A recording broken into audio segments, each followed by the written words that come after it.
Bonsoir tout le monde. Bonsoir Paris. Bienvenue à Paris. Bienvenue sur le stream. Aujourd'hui, ce soir, qu'est-ce qu'on fait? On fait du Ace Attorney. C'est marqué dessus. Vous avez l'écran devant, vous savez pas lire? Du coup, on fait du Ace Attorney, on continue la troisième affaire du deuxième jeu. Troisième affaire du deuxième jeu qui se passe à l'Académie Thémis, Académie d'exception euh, qui forme les juristes de demain, notamment avec différents parcours, le parcours de juge, le parcours de procureur et le parcours d'avocat. Donc voilà, pour vous présenter un peu euh, le lieu dans lequel va se passer l'affaire, pour rappeler vite fait ce qui s'était passé la dernière fois. On a eu un meurtre qui est... En fait, on a... Ok, je sais très mal expliquer, ça commence bien. Non mais en gros, on arrive dans une académie qui est l'académie de Thémis pour assister à une conférence, à un procès fictif qui a été écrit par les élèves et qui sont joués par les élèves. Sauf que, drame, on découvre un cadavre qui se trouve être la gérante du parcours de juge. Je sais plus comment elle s'appelle du tout parce que un nom de merde. Mais du coup, on la retrouve morte de la même manière que la victime du procès fictif. Et du coup, ça devient très très inquiétant parce que du coup, les détails sont vraiment beaucoup similaires. C'est-à-dire qu'on a, je crois, la même arme du crime, etc. La même position. Et la victime du procès fictif était elle aussi, du coup, enfin, était la vraie victime, quoi.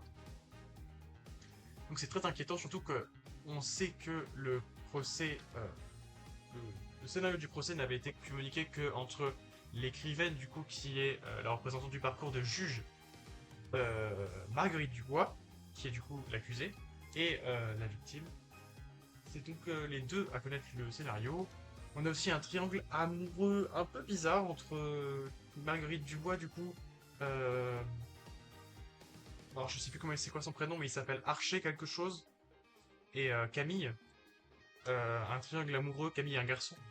Et aussi, on a découvert qu'il y avait une fouine, une jeune fille dans un carton qui est du coup la rédactrice en chef du journal de l'école, qui en connaît pas mal de choses et qui va du coup témoigner aujourd'hui. Et je pense que ce sera du coup notre deuxième témoin, après avoir Brillant, parce que voilà, c'est la tradition, c'est les policiers en premier, suivis des vrais témoins.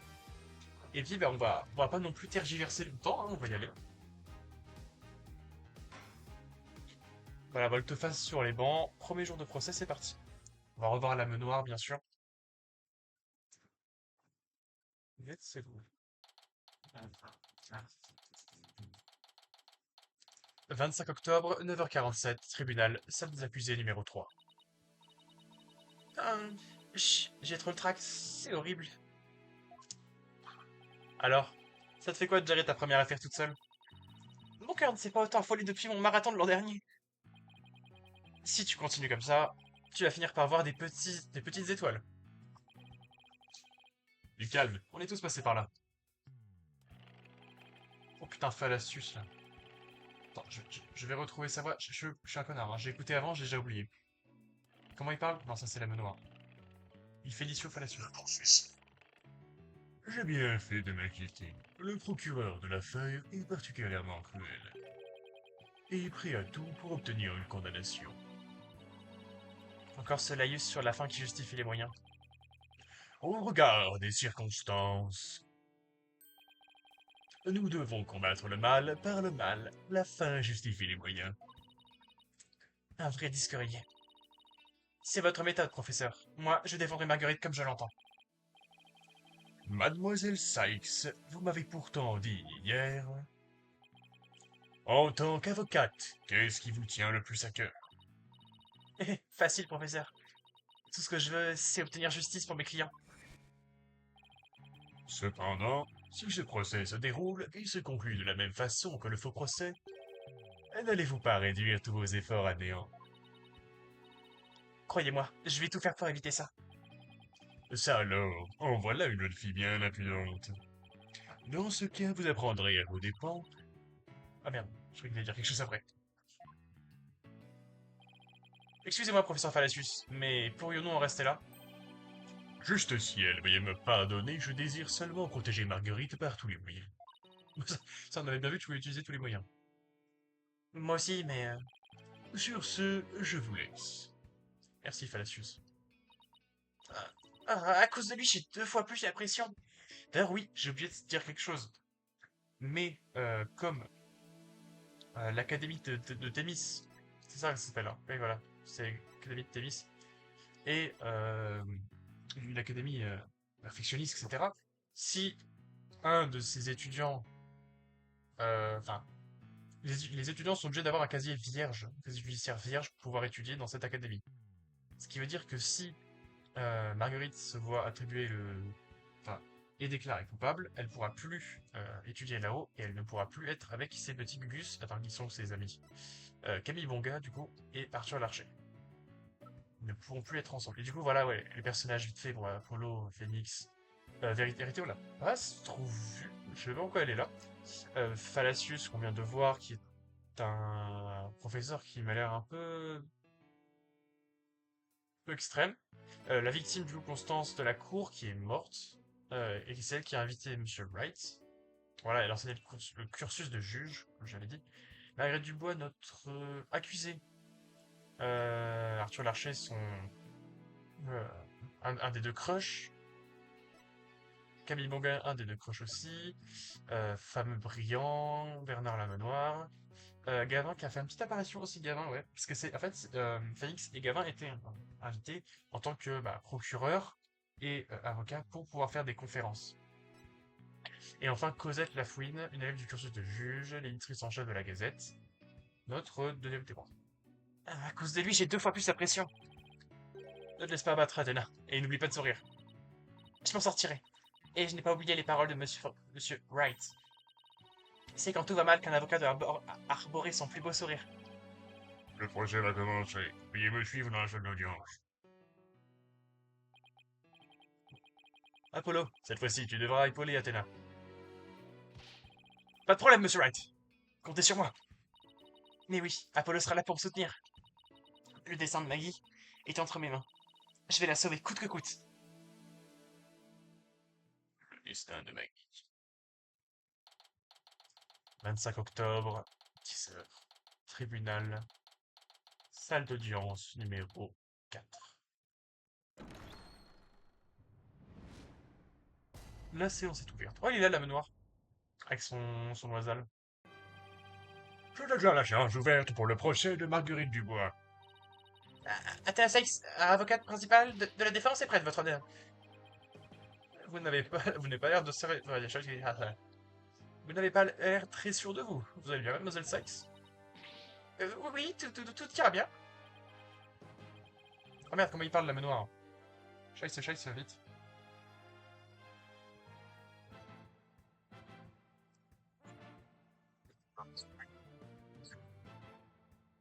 Votre connerie. Oui, je sais. Vous voulez que je me charge de la déclaration préliminaire. Ce cas est clair comme de l'eau de roche. Nul besoin de l'expliquer davantage. Bon, amenez le témoin.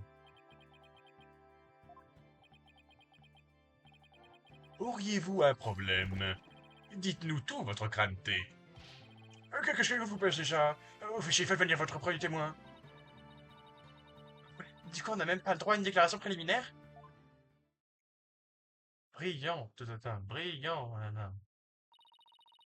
Et l'inspecteur Brillant. Il forme une sacrée équipe avec le procureur à la manoir. Moi, j'aime bien Brillant. Oui,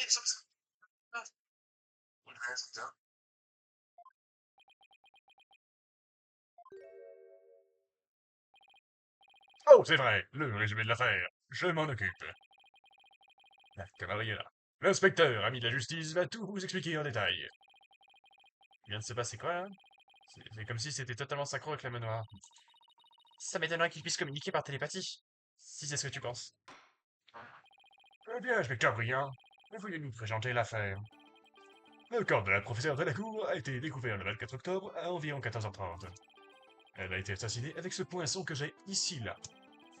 Dessus, nous avons retrouvé le sang de la victime et les empreintes de l'accusé. Poinçon, ajouté au dossier de l'affaire.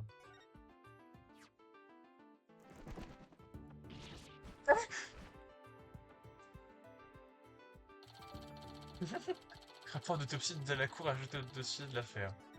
Putain, c'est expéditif. Attends, j'ai pas le dossier vite fait. Alors, heure du décès entre 18h et 20h, hémorragie provoquée par une profonde lacération au flanc.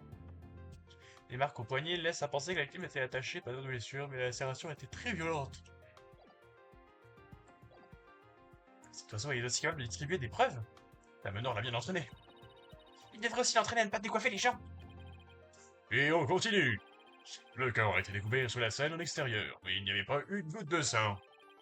Toutefois, nous avons décelé une grande quantité au deuxième étage dans l'atelier. Et pour résumer, le meurtre s'est produit dans l'atelier. J'en conclus que le corps a été transféré de l'atelier à la chaîne. Tout juste. Et en plus de ça, nous avons une dernière preuve irréfutable. L'enregistrement d'un magnétophone caché dans l'atelier par une journaliste de la Gazette. On entend une voix féminine qui crie « T'as tout gâché !» Comment? Où j'ai fait cet enregistrement avec vous? Alors ça, j'étais pas au courant. Ça vient sûrement du magnétophone dont a parlé Cosette. Ah, j'avais oublié qu'elle avait un magnétophone. Mais nous n'étions pas au courant de ce message. Chut, un peu de silence, je vous prie. Écoutons l'enregistrement.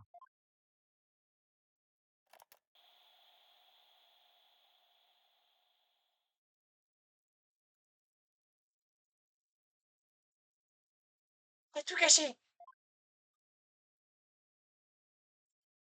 Frère, c'est quoi cette brome de merde? Je n'ai pas audible. Ça ressemble bien à une voix de femme. Ok. Le bruit et le faible volume de la voix ne permettent pas de faire une analyse vocale. Alors vous n'êtes pas sûr qu'il s'agisse de la voix de l'accusé? Ah, pas si vite. Une analyse vocale ne fait pas tout. La victime est assassinée de nuit, puis découverte le lendemain après-midi. Reste à savoir quand exactement le corps a été déplacé. Oh oh, je sais. Le tueur aurait pu le faire en pleine nuit lorsque l'école était déserte. Désolé, mais c'est impossible. Il y avait plein d'élèves sur le campus ce matin-là, cependant personne n'a signalé ce corps. Ce qui signifie que le corps a été déplacé avant le faux procès, au moment où les élèves et les professeurs étaient dans l'amphithéâtre, le reste du campus était vide. C'est à ce moment-là qu'Arthur Larchy, l'un des participants du faux procès, a découvert le corps. Ok, l'accusation c'est qu'Arthur a vu le corps. Un instant, si tous les élèves et professeurs se trouvaient dans l'amphithéâtre, personne n'aurait pu déplacer le corps. Ah ah ah, n'ayez crainte, il y a toujours une exception. Laquelle? Les trois participants au faux procès se tenaient prêts dans leur loge individuelle. Seules ces trois personnes avaient accès au campus des airs avant le début du faux procès. Vraiment? Alors? Que cela veut-il dire? Que l'un de ces trois élèves a déplacé le corps. Et la justice prévaudra. Ça ne me plaît pas du tout, Athéna. Ah, moi non plus. Je parle bien sûr de Arthur Larcher, Camille Bonga et Marguerite Dubois. Je m'en doutais bien. Je tiens, inspecteur Briand. Ne dites pas tout, mais pas ça. La justice prévaudra. Je pense que tout le monde a compris où je voulais en venir. La voix qui semble appartenir à l'assassin est féminine. Et parmi les trois personnes qui auraient pu transférer le corps, il n'y a qu'une fille. Par conséquent, l'accusé Marguerite Dubois est la seule et unique possibilité. Non. Et la possibilité comme quoi c'est de la cour qui dit t'as tout gâché? On la skip comme ça? Impressionnant. Il t'a mis le dos au mur avant même les contre-interrogatoires. Tu pourrais au moins faire semblant de compartir? Excellent travail, Brouillant. L'affaire est un peu plus limpide. Vous auriez droit à une prime le mois prochain.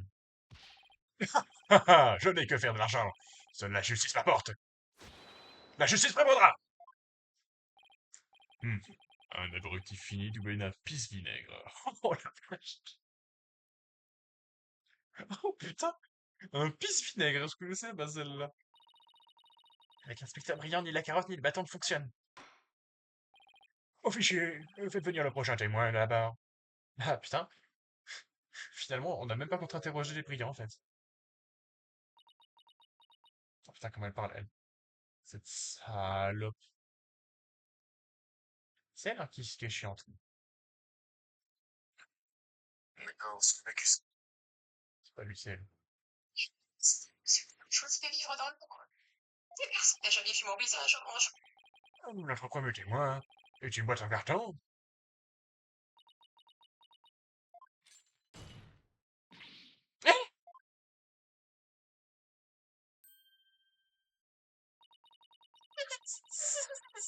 Désactivation du mode camouflage. J'avais les popettes. La boîte est demain. Souriez, votre honneur. Que diable? On vient de me prendre en photo. Cosette Lafouine, en dernière année à l'école de droit. Je suis journaliste dans le cursus des juges. Quelle bonne raison à ça. Personne n'a jamais vu. Je suis journaliste dans le cursus des juges. Marguerite est une très vilaine fille. Je vais tout vous raconter.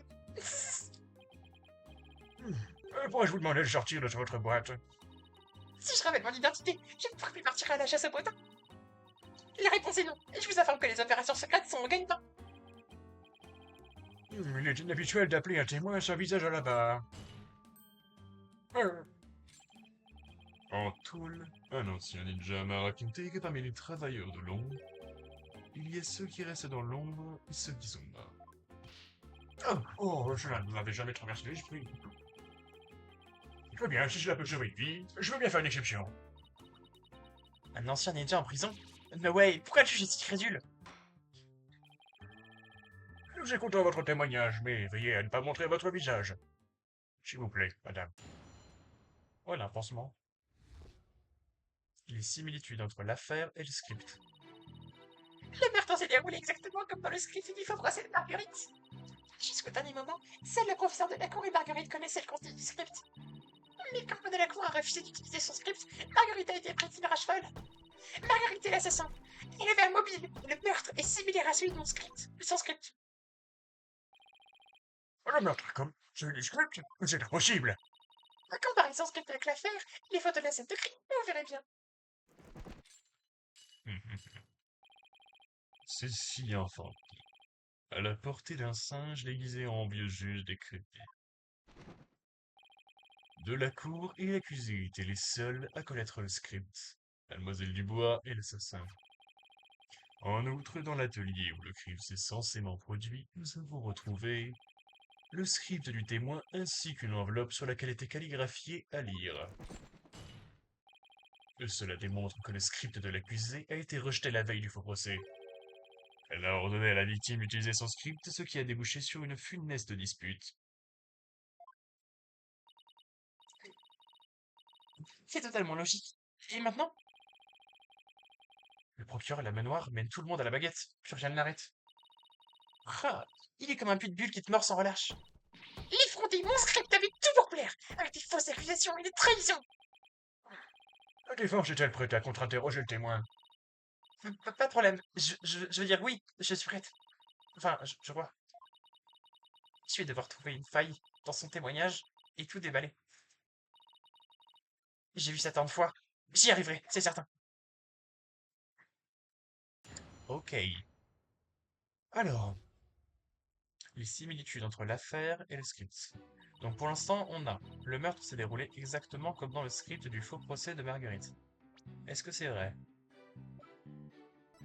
Donc là, ouais, on a le magnétophone, le rapport d'autopsie. Ça, c'est le script. Alors, on va regarder le script. Un corps transpercé d'une flèche a été trouvé dans la cour. L'arme du crime était un poinçon. La flèche a été insérée pour faire diversion. Le meurtre a réellement eu lieu dans l'atelier où des traces de sang ont été retrouvées au sol. Le corps a été jeté du deuxième étage de l'atelier et atterri dans la zone de maintenance située plus bas. Un matelas avait été placé afin d'amortir la chute. Un chariot à ballon pris dans l'entrepôt a servi à déplacer le corps jusqu'à la scène. Le club de tir à l'arc permet d'avoir une bonne vue sur la cour. Le corps a été déplacé dans la cour pour faire croire qu'un membre du club lui avait tiré dessus à l'aide d'une flèche.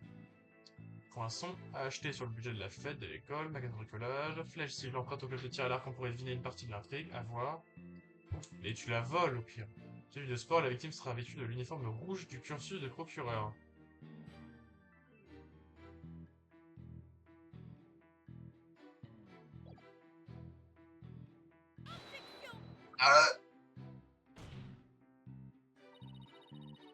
Elle a... Attends, on a la photo ou pas? On n'a pas la photo, mais frère...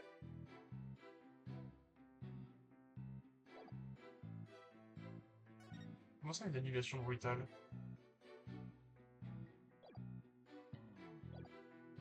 Cette déclaration est en contradiction avec cette preuve. Vraiment? Dans quelle mesure? Il suffit de le regarder, la contradiction saute aux yeux. Je vois. Encore une accusation gratuite de la part de la défense. Tout s'est écoulé. Ah frérot, j'étais trop vite en besogne. Jusqu'au dernier moment, seule la professeure de la cour et Marguerite connaissaient le contenu du script. Ouh, ça m'a l'air très très bancal, hein. Rapport de routine. Parler à Arthur Larcher. Rendez-vous avec Arthur à propos du rapport. Important. Prépa du faux procès, confirmation finale. Rendez-vous avec Wright pour le séminaire, début du faux procès. La flèche. Avec bon, la gazette, on s'en moque un peu, je pense. Important.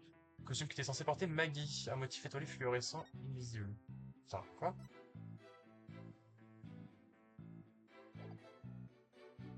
Le costume qui était censé porter... Ah oui, non, oui! Oh, putain, c'est vrai qu'il allait avoir un concert après.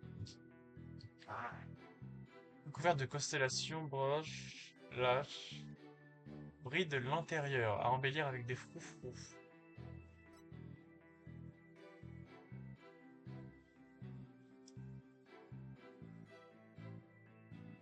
Voilà.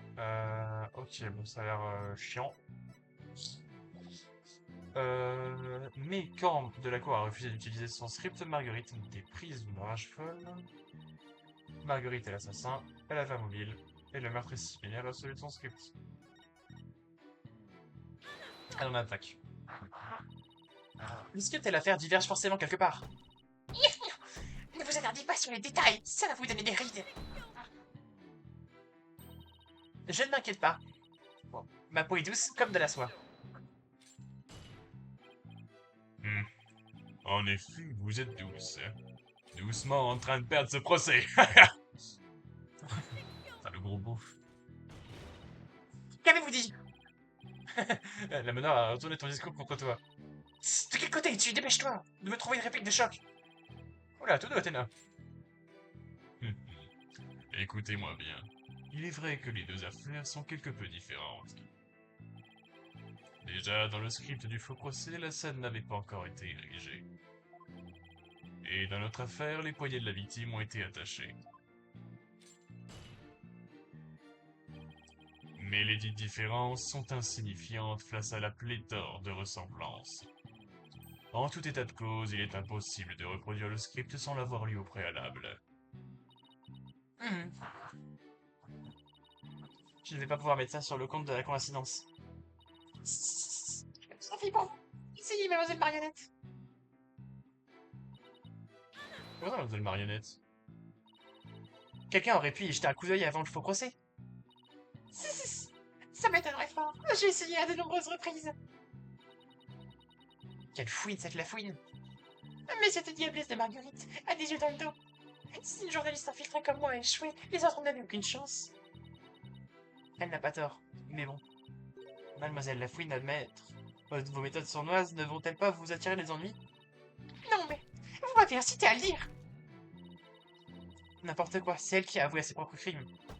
Nia, nia. Je n'ai pas terminé. Tout le monde voulait utiliser le script de Marguerite. Et quand Delacour a refusé d'utiliser son script, Marguerite a été prise d'une rage folle.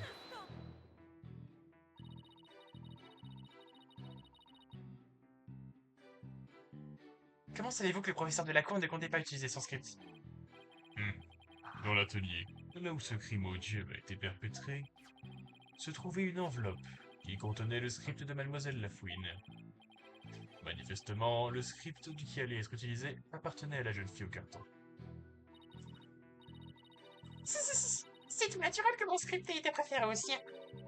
J'y ai présenté de tout nouveaux concepts comme la subordination et les fausses preuves. C'était un script qui dépeignait une bataille judiciaire en plein élève sombre de la justice. Quelque chose me dit que Mademoiselle Delacour a tout fait pour ne pas l'utiliser. Mais Marguerite a fait preuve de sournoiserie pour que son script soit sélectionné. Voilà pourquoi il a été choisi pour le faux procès à la place de mon chef-d'œuvre. Et cette explication vous convient-elle? Mobile et le meurtre est similaire à celui de son script.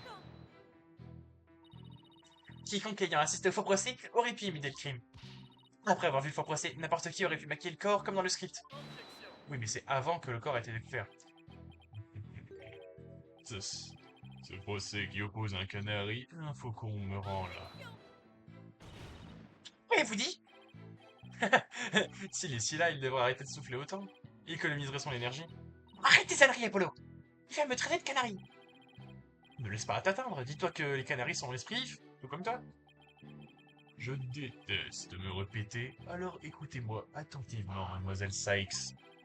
Arthur Larcher a découvert le corps avant le faux procès. Comment l'assassin aurait-il pu imiter le meurtre du script avant de connaître son contenu? C'est exact. Comprenez-vous seulement toutes les subtilités qui entourent la reproduction d'une scène de crime?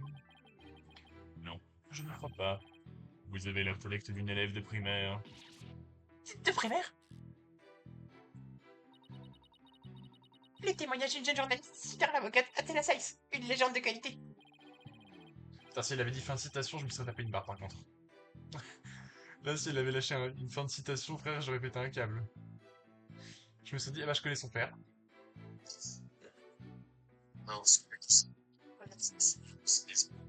Il faut que j'apprenne à bien faire la voix de la Benoît. Voilà qui est merveilleux. Une photo dans le journal vous permettra de gagner en visibilité. Dans un journal d'école? Sérieusement? Vous avez assez interrogé le témoin, mademoiselle Sykes. Rendez-vous à l'évidence. Cette affaire est d'une clarté aveuglante. Gravez-vous bien cela dans votre crâne de perdante. Et ne l'oubliez jamais. Non! Non!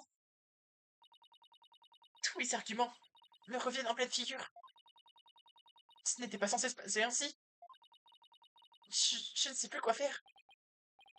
Athéna, tu as déjà répondu à toutes tes questions toi-même. Bon, Si l'assassin connaissait le faux procès au détail près, aurait-il vraiment commis le crime de la même façon? je ne suis pas. Essaie de te mettre à la place de l'assassin, tu trouveras forcément une incohérence. Ah, j'ai compris. Merci, Apollo. Mademoiselle Lafouine, qu'on soit bien d'accord, vous affirmez... Attends, que l'assassin a intentionnellement fait ressembler la scène de crime à celle du script. Et que ce n'est sans l'ombre d'un doute pas une coïncidence, c'est bien ça? Ah oui! Cela démontre une fois de plus la malveillance de Marguerite. c'est vrai que techniquement, ce sera un piège du coup. Quoi? Ce que j'ai dit de mal. Notre cliente aurait donc reproduit un crime dont elle seule avait la connaissance. Non seulement ce serait imprudent, mais aussi totalement irrationnel. Comment ça? Ah oui, mademoiselle Sykes. Veuillez annoncer à la cour ce qui est irrationnel selon vous. Maggie n'aurait pas pu imiter son propre script délibérément parce que...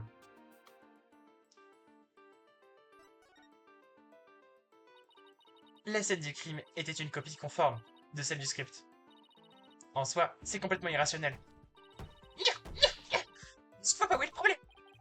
Mademoiselle Sykes, vous pouvez nous expliquer où vous voulez en venir? Eh bien, à titre d'exemple, admettons que Mademoiselle Dubois soit l'assassin. Si c'est le cas, pourquoi aurait-elle fait exprès d'imiter son propre script? Facile, elle confessait être... Et oui, si elle avait réellement fait ça, ça aurait été comme avouer directement avoir commis le crime. Ceci est la preuve que notre cliente est victime d'un coup monté.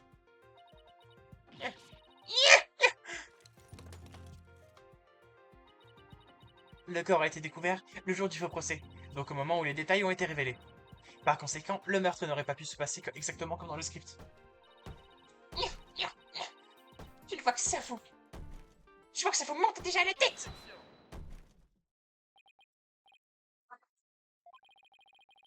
La compagne d'armes de Monsieur Justice a enfin tiré son épée du fourreau. Cependant, sa lame manque de tranchant. Elle doit d'abord réussir à la maîtriser. Cessez vos métaphores idiotes sur les épées. Je peux parfaitement vous expliquer cette incohérence dont vous parlez. Hein? Et comment? Pourquoi devrais-je vous mâcher la besogne? Hum, Vous êtes bien exigeante. L'accusé avait l'intention de mettre fin au faux procès. Et en pareil cas, personne n'aurait pu faire le rapprochement entre l'affaire et le script. C'est faux. Le faux procès ne s'est arrêté que lorsque le corps a été découvert par accident. Le témoin ici présent a également découvert le corps. D'ailleurs, elle a trouvé sa chère professeure défunte grâce à l'accusé. Attends, je vais relire ce qui est marqué parce que je crois que j'ai pas réfléchi en lisant. Mais c'est présent a également découvert le corps. D'ailleurs, elle a trouvé sa chère professeure défunte grâce à l'accusé. Quoi? Mademoiselle Lafouine a aussi aperçu le corps? Exactement. Et en raison de cette découverte, le faux procès aurait dû être annulé. Mais vous n'avez pas prévenu la police? Non, j'ai gardé le secret pour mon gros scoop. Mais c'est interdit de faire ça. Je lui ai imposé une pénitence à la hauteur de son péché. N'est-ce pas, mon petit opercule? Ce combat au travail d'une correspondante de guerre, c'est absolument terrible. Oula, je me demande ce que le samouraï sournois lui a fait subir. Il a bloqué les trous de sa boîte. Et l'a fait tourner comme une toupie. Pour le plus grand ravissement de Brillant. Pourquoi c'est de moi? Ça a fait plus la nausée que la trouée. Trêve de jacasserie. Témoin, continuez votre déposition. Pas de soucis, monsieur le samouraï. Je suis prête à achever cette faiblesse. Là, elle va retémoigner. Ce qu'a vu la fouine. Ok, cool. Je me suis faufilée dans la loge de Marguerite pendant que les autres étaient dans l'amphi. Marguerite portait son costume de scène. Je lui ai alors demandé ce qu'elle faisait. Soudain, elle s'est enfuie dans le couloir comme si elle voulait que je la suive. Je l'ai suivie jusqu'au cadavre de la professeure de la cour. C'est elle qui m'y a conduite. Il s'agissait de Marguerite, j'en suis certaine. Elle portait le costume qu'elle avait élaboré. Oula. Pourquoi avez-vous dissimulé un tel témoignage? Que voulez-vous dire? Athéna, tu n'as même pas recommencé ton compte interrogatoire? Je sais bien, mais Son témoignage l'a fait passer pour une suspecte potentielle. je ne crois pas que le procureur la noire et... Non, ça a sûrement dû lui traverser l'esprit. Le témoin qui a quitté l'amphithéâtre pour se rendre dans la loge de Mademoiselle Dubois avant le faux procès. Cela signifie qu'elle aussi aurait pu déplacer le corps de la victime. Bien. L'affirmation de l'accusation ne tient plus debout. Au secours! Calmez-vous. Il ne cherche pas à vous voler dans les plumes. Lorsque vous piaillez ainsi, cela agite Taka. Il pourrait vous arracher les yeux. Est-ce qu'on a Taka ou pas? Ah non, même pas, dommage. Merci, mais ça ira. Ça ira, ça ira, ça ira. Ils s'arrêtent à la antenne. Écoutez-moi, le témoin dispose d'un alibi très solide. Absolument! L'heure présumée de la mort. J'étais à mon cours de journaliste infiltré. C'est pile à côté de chez moi. Un cours de journaliste infiltré? Je viens de vous couper l'herbe sous le pied et notre témoin ne peut être l'assassin. Pour les fois, je devrais regarder où elle marche. Ou tout du moins passer la tourneuse avant de parler. Je t'avais pourtant averti. Oh. Bon, voilà qui conclut le compte interrogatoire. Le témoin peut se retirer. Quoi? Non! Un petit instant. La défense n'est pas autorisée à contre-interroger le témoin après avoir fait ses simagrées. Qui sème le vent récolte la tempête, ne l'oublions pas. Ouais. Qu'est-ce qui m'exaspère avec ces expressions? Entendu, même si le compte interrogatoire est terminé, le témoin veut partir. Elle pourra se relaxer dans sa jolie boîte pour récupérer le tout de tout ce stress. Ne vous en faites pas, votre honneur. Pas de repos pour les braves, ni pour les journalistes. Je flaire toujours les potins. Elle flaire toujours les potins. Je repars pour les tranches, à plus en plus. Mais genre vraiment? Ah, ok, merci. Pas si vite, mademoiselle Lafouine. Apollo? J'ai une question à vous poser. Avez-vous photographié le corps? Sinon, pourquoi? Je... C'est que... Non, je n'ai pas pris de photo. Ça alors, voilà qui est étrange. Si vous êtes toujours en quête de nouveaux scoops, vous auriez dû prendre des photos. Avez-vous vraiment vu le corps de la victime? Ben, je n'ai pas vraiment vu. Mais... Que diable! Que diable! J'ai mal fait. Vous avez entendu ça, votre honneur? Le témoin n'a pas vu le corps. Cela annule le fait qu'elle ait été conduite jusqu'à lui. Vous osez encore croiser le fer avec moi, monsieur Justice? Eh bien, attendez, super avocat. Je n'ai pas vu le corps. Et alors? Marguerite m'a quand même amené là-bas. Je vais vous en mettre plein les yeux avec ceci. Qu'est-ce que c'est? C'est un moment crucial que votre œil a figé dans le temps. Une photo qui montre clairement Marguerite Dubois. Et pourquoi est-ce que c'est la première fois que j'entends parler de ça? Et ma journaliste attend toujours le bon moment pour sortir son scoop. Elle vient tout juste d'arriver. Surprise!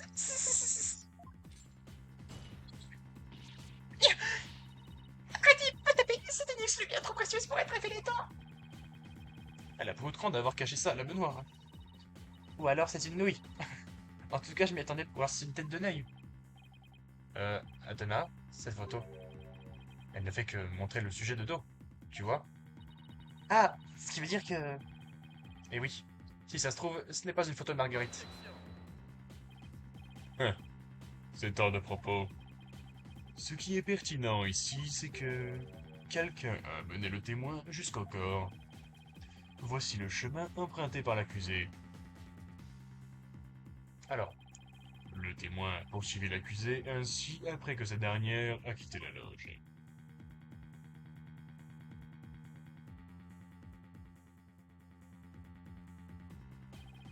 L'accusé est descendu puis s'est dirigé vers la cour. Et ensuite, qu'a-t-il au carton? Ensuite, j'ai trébuché et suis tombé. Je me suis pris de genoux dans ma boîte. Elle est restée dans sa boîte pendant qu'elle pourchassait quelqu'un? Quelle galère. Je vous rappelle que le corps était déjà là. Arthur Larcher l'avait trouvé un peu plus tôt. Mademoiselle Dubois souhaitait montrer le cadavre dans le but d'arrêter le faux procès. Mais si les faits ont changé, nous pouvons maintenant contre-interroger le témoin. Je suis d'accord avec la défense. Je vous laisse mener votre contre-interrogatoire. Monsieur Justice, assurez vos arrières, mademoiselle Sykes. Pour l'instant, du moins. Je sais pas comment j'ai fait, mais j'y suis arrivé. Merci Apollo. Ça n'aurait pas été possible sans toi. Au passage, je félicite le témoin pour sa très coquette boîte. Oh, c'est un carton de premier choix. Ça va m'en sélectionner. Si vous mentez à nouveau ou faites des cachotteries, je la réduis en cendres sans hésiter. S'il vous plaît, épargnez-moi. Si vous voulez mon avis, ce serait plus écologique de la recycler.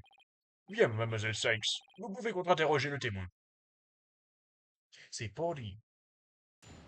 Attends, un nouveau? Non. Oui, non, j'ai eu peur. Ce qu'a vu la fouine. Ok. Pour faire la 5 déclarations. Je me suis faufilé dans la loge de Marguerite pendant que les autres étaient dans l'amphi. Marguerite portait son costume de scène, je lui ai alors demandé ce qu'elle faisait. Ah, elle lui a parlé. Soudain, elle s'est enfuie dans le couloir comme si elle voulait que je la suive. Je l'ai suivie jusqu'au cadavre de la professeure de la cour, c'est elle qui m'y a conduite. Il s'agissait de Marguerite, j'en suis certain, elle portait le costume qu'elle avait élaboré.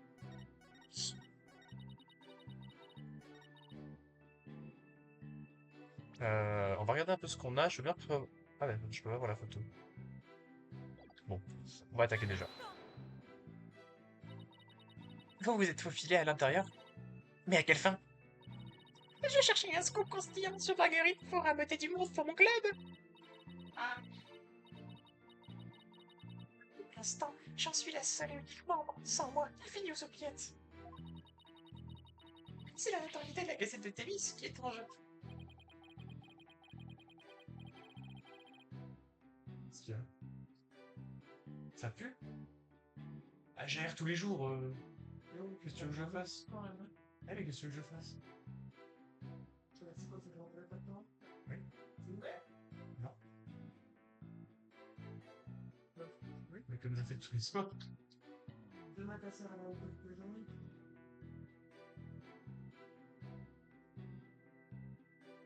Bonne nuit.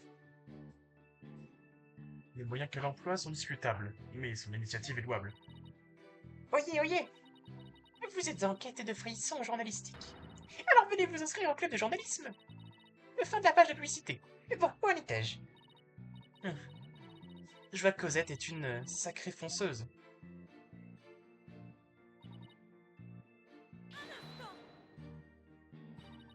Pourquoi porterait-elle ce costume? Le faux procès allait commencer.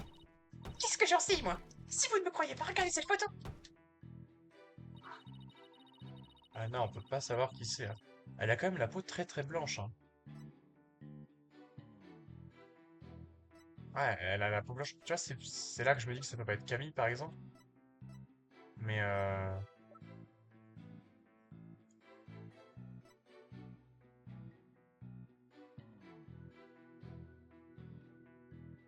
Vérité qui serait déguisée en sa mère? Parce que c'est pas Delacour qui s'est déguisé comme ça, hein. Je sais pas. En vrai, je pense que là, faire l'exposition, c'est un peu trop tôt pour le faire. Parce qu'on a vraiment pas beaucoup, voire pas d'éléments, en fait, tout simplement. Donc, pour moi, c'est un peu risqué de se lancer là-dedans. On va juste continuer, puis voilà. J'ai capturé ce moment crucial avec mon sens du journalisme professionnel et ultra subjectif.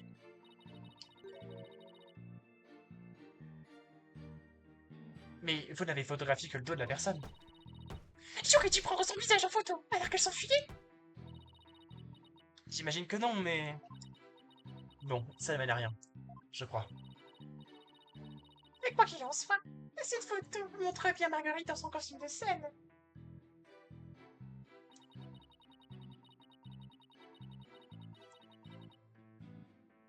Putain, elle s'est enfuie dans le couloir comme si elle voulait que je la suive. Et vous n'étiez pas obligé de la suivre.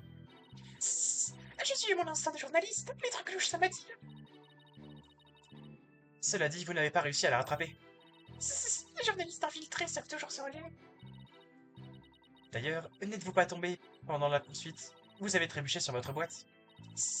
Les journalistes infiltrés sont prêts à tout pour obtenir une bonne histoire. Pourtant, votre histoire comporte des failles. Ou serait-ce là votre marque de fabrique? Les journalistes infiltrés triomphent toujours de leur adversaire. Je suis le cadavre de la cour, elle m'y a conduite. Bon, du coup, ça c'est un peu faux. Enfin, non, pas faux. Pour quelle raison notre cliente vous y aurait-elle conduite?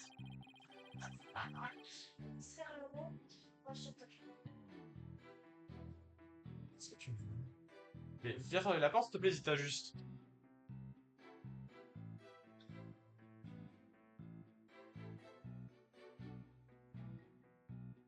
L'accusé a fait usage de son script pour perpétrer le crime. Elle devait donc mettre un terme au faux procès afin d'éviter la divulgation des détails. Voilà pourquoi elle a tenté de mener notre crétine au carton jusqu'au cadavre. Mais nous savons que Mademoiselle Lafouine n'a pas alerté les autorités. Le faux procès s'est donc déroulé comme prévu. Et ça faisait pas partie du plan de Micheline, hein, dans l'hypothèse. Qu'il ait cessé ou non, cela importe peu. Il n'empêche que l'accusé cherchait à conduire le témoin jusqu'au cadavre. Ne voyez-vous pas clair dans son jeu? Elle voulait interrompre le faux procès. Il s'agissait de Marguerite, j'en suis certaine, elle portait le costume qu'elle avait élaboré. C'est vrai que c'est elle qui l'a élaboré. Wait a minute.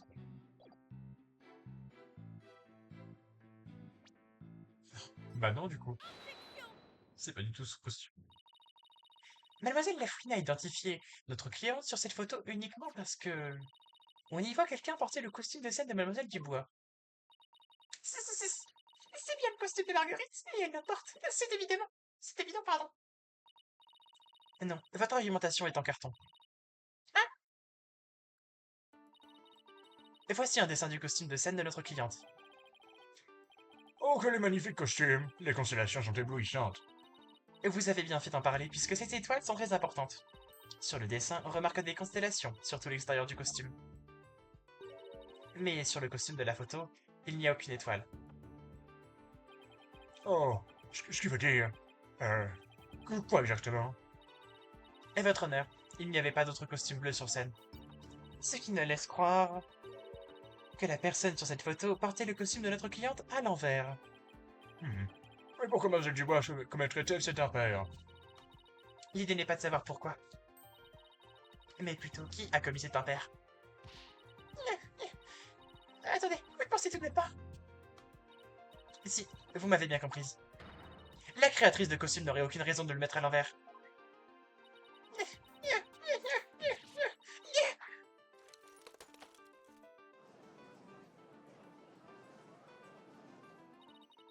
Désolé, mademoiselle Lafouine, mais vous pensiez détenir une exclue, alors que non, cela fait de vous une journaliste ratée. Une journaliste ratée?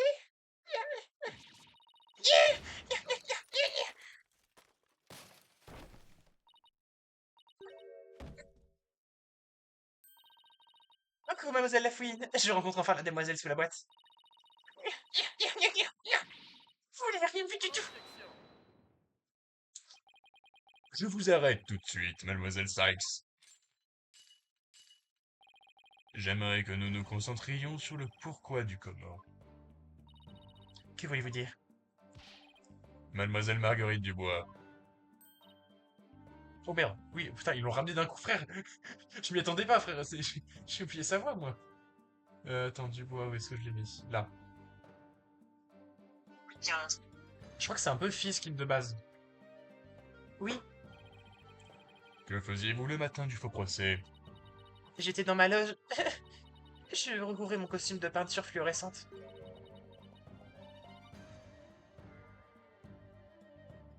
Oh! De la peinture fluorescente? Sur le dessin, on peut voir des étoiles scintillantes.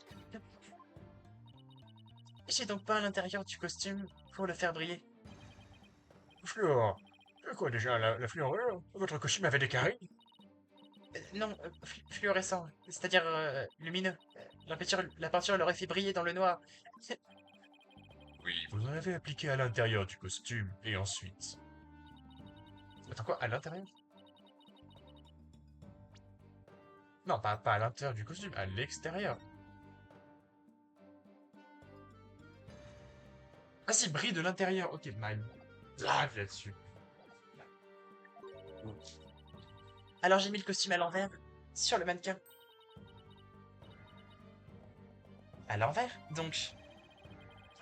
Et voici une photographie du costume à l'envers, prise dans la pénombre. Comme vous pouvez le constater, une épaisse couche de peinture recouvre tout l'intérieur. Si quelqu'un remettait le costume en état, il aurait de la peinture fraîche sur le corps. Bon sang, mais c'est bien sûr! Exactement, par conséquent, le costume était porté de la sorte. Puisqu'il était déjà à l'envers sur le mannequin.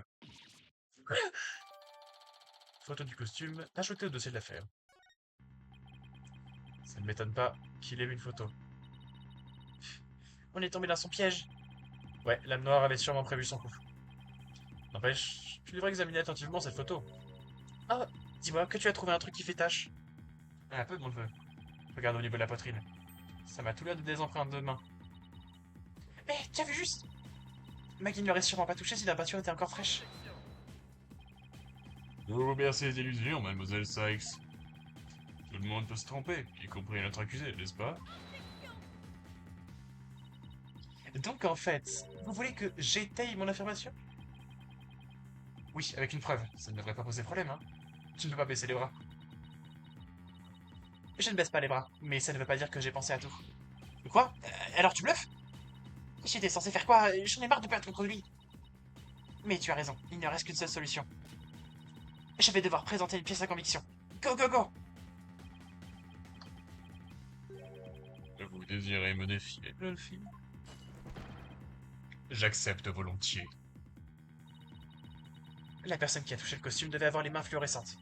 Et la peinture devait briller dans le noir. Je vais donc regarder à la loupe chacune des pièces à conviction. Cette preuve montre qui a touché le costume. Euh... Ah.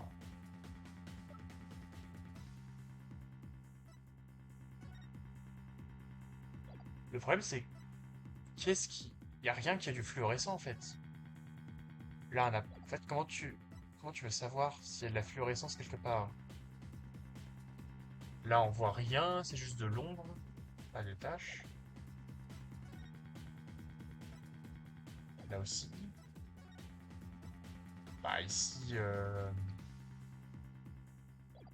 plus.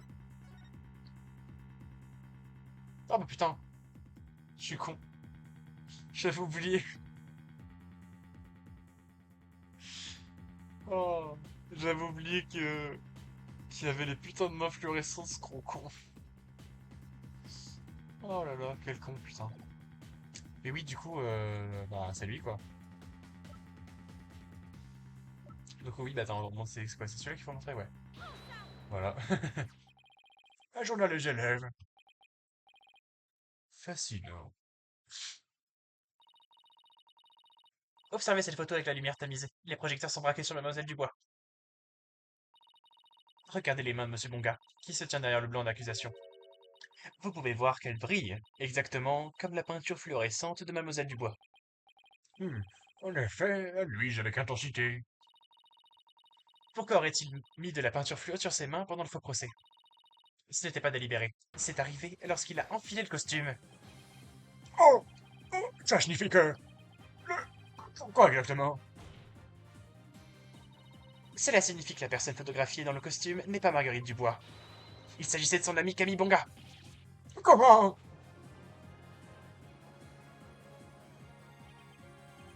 Tu as réussi à prouver ça? On ne sait jamais ce qui va se passer. Ce sont là les jouets de la salle d'audience. Dans ce cas... Wesh. Camille serait notre gars? Ben, on dirait que oui. Très bien. Camille Bonga. Est-il dans la tribune? Montrez-vous, c'est l'heure du duel. Putain. C'est pas lui qui a tué, c'est pas possible. Témoin, veuillez décliner votre... Témoin, veuillez décliner votre nom et votre profession, s'il vous plaît. Alors attendez, je vais revoir sa voix.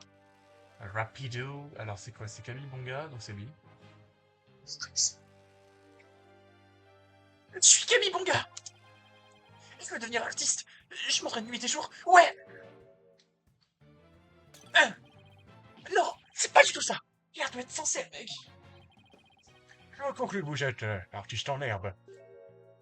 Non. Je suis en terminale. L'école de droit Thémis. Un procureur. Cette brassière prouve ma masculinité. Ça fait 18 ans que je rêve d'être procureur. J'espère que vous ramasserez vos pots assez cachés avant de partir. Oh, mec.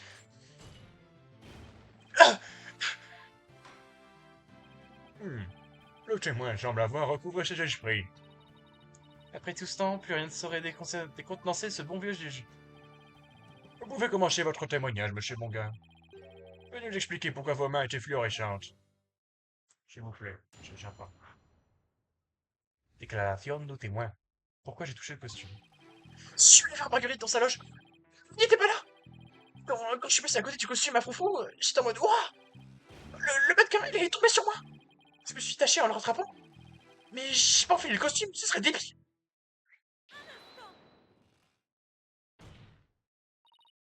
Votre honneur, je recommande à notre témoin une petite séance de thérapie. Eh bien, monsieur Bonga semble particulièrement agité, mais... Oh. C'est reparti. Qu'est-ce qu'il a à la fin? Je l'ai senti au moment même où Camille a été appelée à la barre. Les dissonances dans son cœur. Tu crois qu'il nous cache quelque chose? C'est possible. Vous êtes prêt, monsieur Bonga? Et voyons ce que le Lunatrice a à nous révéler. Bon, je n'arrive pas à aider. Je bégaye.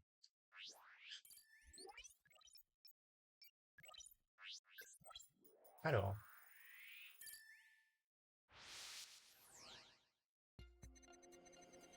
Allez voir Marguerite dans sa loge! Donc là, aucune émotion. Inutile. Ok, étonnement. Donc quand je suis passé à côté du costume, j'étais en mode waouh! Le mannequin, il allait tomber sur moi!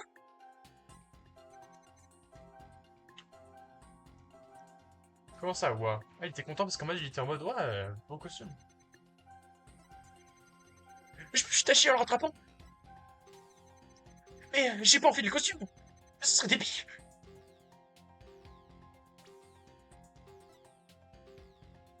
C'est quoi cette option? C'est quoi cette émotion là?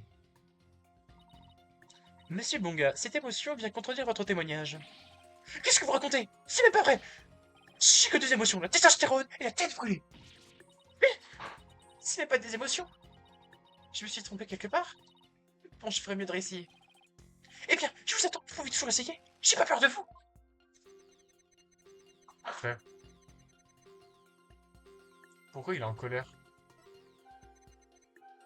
Donc là, oui, en soi, peut-être le fait qu'il soit content, là.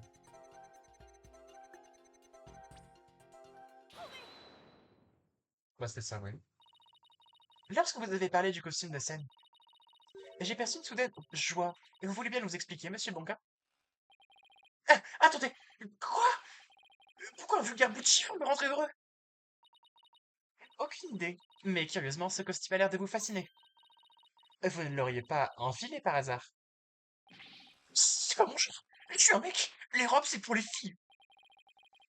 Tu ne crois tout de même pas que la tenue de Marguerite plaît à Camille? Si. Oh, enfin, ça saute aux cieux. Je trouve que tu t'amuses un peu trop, Athéna. Jamais de la vie, mec! Le mannequin est tombé, alors j'ai posé les mains dessus pour arrêter, c'est tout. Et voilà une nouvelle info. Je vais relancer l'analyse.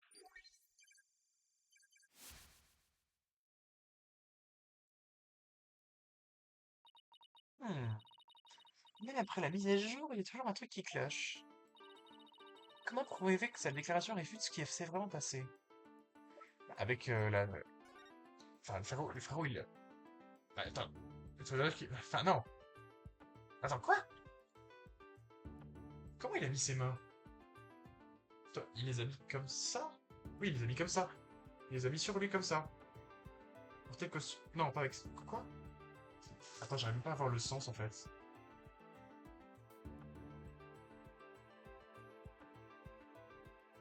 Comment ses mains auraient pu se retrouver comme ça? Attends. Je suis en train d'essayer de voir avec l'ami.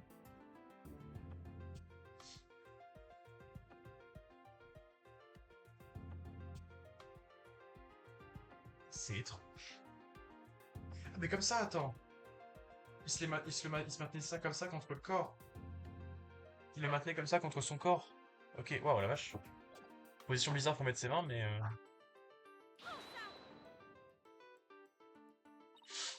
Vous nous avez dit que le mannequin allait tomber, et que vous l'avez arrêté avec les mains. Dans ce cas, vos doigts auraient dû être orientés vers l'extérieur, comme ceci.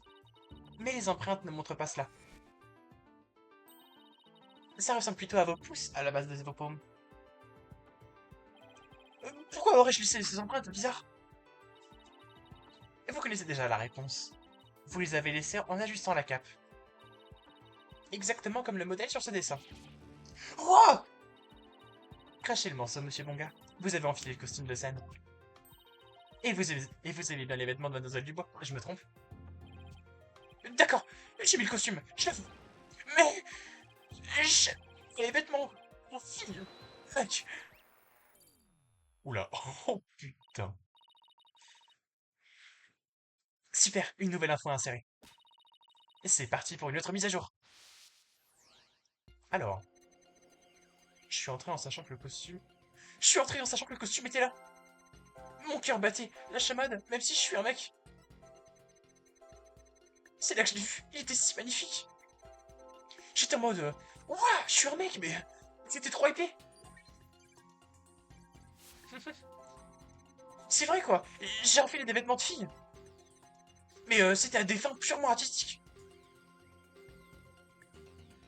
Tu vois, là, c'est encore une fois pourquoi il est en colère. Bon, écoute, on va tout analyser. Là, ça, y a rien. Donc on s'en moque.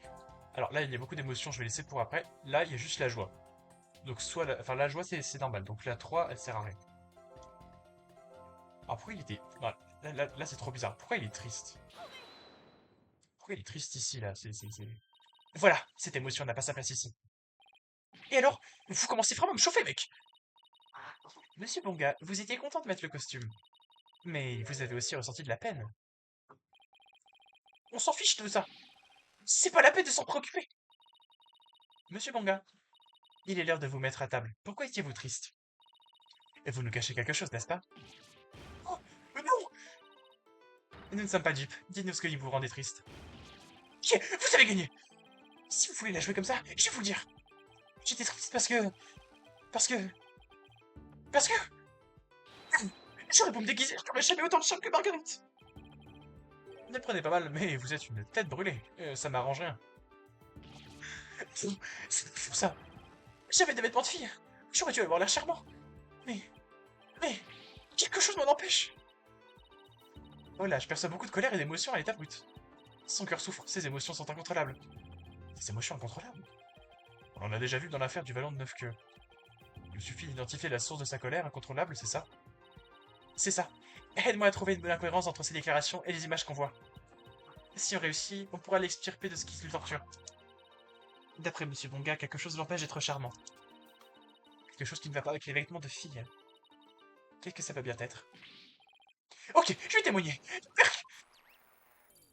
Oh, frère, toujours de plus en plus. Ok, oula, oula, oula. Ok, excès de colère. Mais du coup, attends. Je me demande si du coup, on aura excès d'émotion dans chaque affaire. Parce que tu vois, dans la première, c'était excès de peur. Là, c'est excès de colère. Donc peut-être qu'on aura excès de surprise et excès de joie.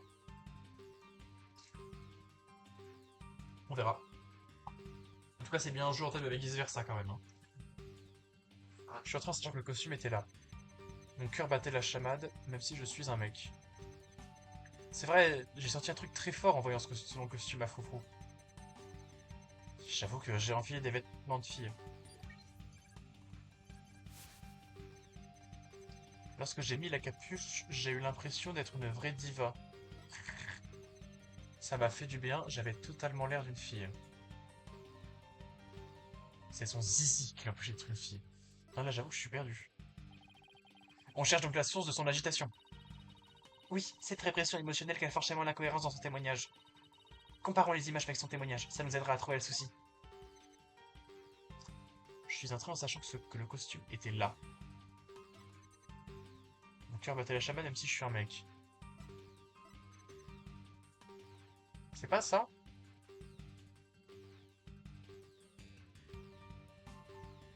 Ah non, ok, d'accord. Ok, ça marche comme ça. Alors ça va être peut-être ici? Qu'est-ce qui l'empêcherait d'être lui-même? Sa brassière?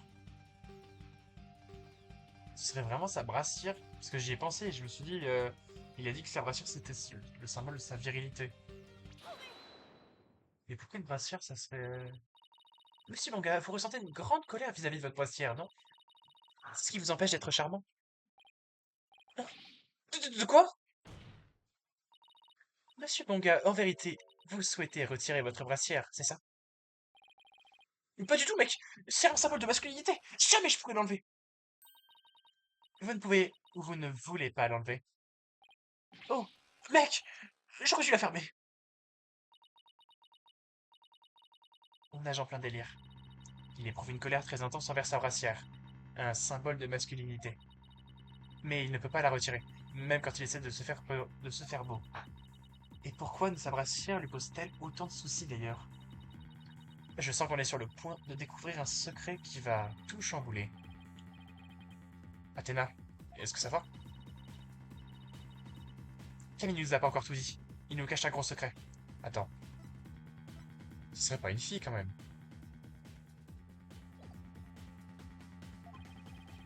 Plus gros que son attrait pour les tenues de Marguerite? On dirait bien oui.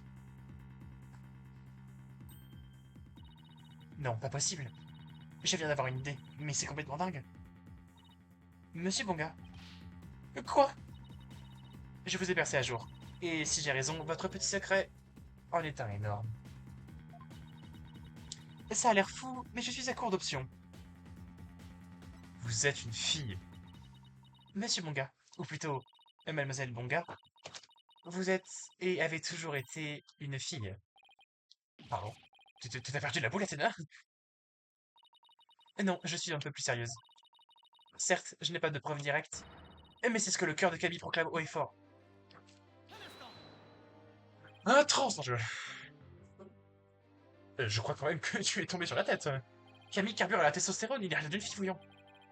Moi, j'ai jamais vu de fille qui passe son temps à crier comme une malade. Oh, oh, oh, oh.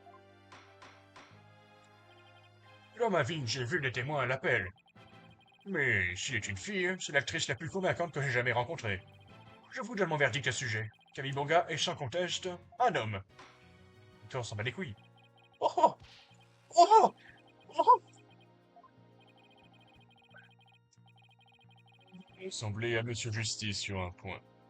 Il n'y en a pas un pour attraper l'autre. Jamais dans l'histoire de l'humanité n'y a-t-il eu meilleur représentant des dogmes de virilité. C'est une putain de madame. Pourquoi pour ça qu'elle s'appelle Camille, putain.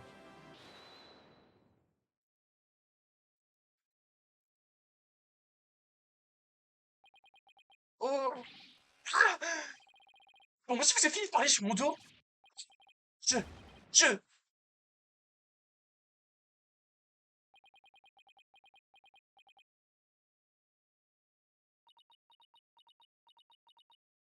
Mais... Je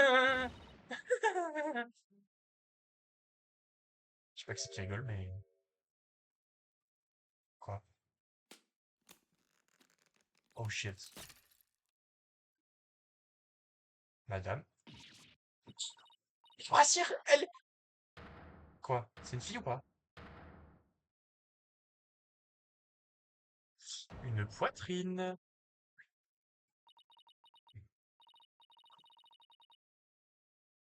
Alors, madame? I knew it! Attends, parce que par contre, en vrai, attends, le changement de personnage, là, d'un coup. Mais je l'avais vu qu'elle avait quand même un bon visage androgyne, hein, quand même. Mademoiselle Sykes! Non, je préfère t'appeler Athéna. Je voulais absolument garder ce secret, mais non! Que... J'y crois pas. Ah. Dites-moi que c'est une plaisanterie. Bon, tout est vrai, je suis une fille coréenne et charmante. Si vous me croyez pas, je veux bien vous montrer. Oh, je rigole. Quelle incroyable transformation. Bien, toutes les dissonances ont disparu. L'image est maintenant complète.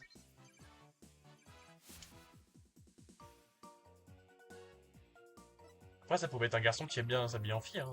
Je sais pas où est le problème, hein. Bye bye! Mes parents m'ont élevé comme un garçon. Ils voulaient que je fasse du droit. Mais ce mensonge qui m'a empêché de vivre. Tu l'as réduit en miettes. Tina! À présent, je peux arrêter de faire semblant. Je peux enfin pouvoir devenir un artiste. Oh, Oh la vache, elle est complètement bipolaire. Esquizou. Du calme, je vous prie. S'il vous plaît. Vous m'embouchez à un coin. Pour que tout attendre, vous êtes bien une fille.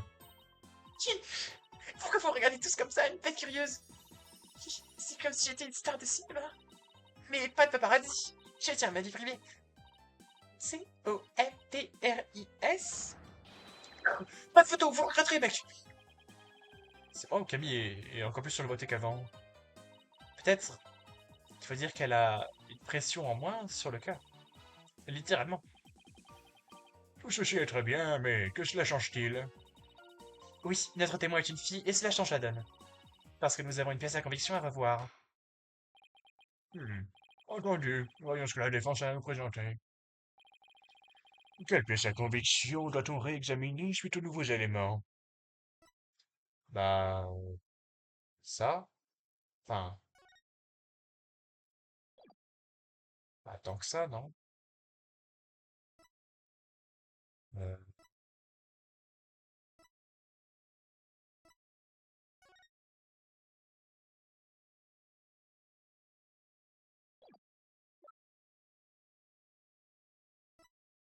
ça? Voici ce qu'il faut reconsidérer. Oh, le magnétophone, celui qui enregistrait le message de reproche, t'as tout gâché. Oui, et nous avons déjà déterminé qu'il s'agissait d'une voix féminine. Parmi tous les élèves qui auraient pu déplacer le corps avant le faux procès, notre cliente était la seule fille, si on exclut Mademoiselle Lafouine et son alibi. C'est pourquoi le magnétophone a fait de notre cliente la suspecte principale. Oh, mais dans ce cas, Et oui, le témoin vient de nous révéler qu'elle est une fille. Si la voix sur cet enregistrement permet de lancer des accusations, ce témoin doit donc aussi être considéré comme suspect. Oh, oh non!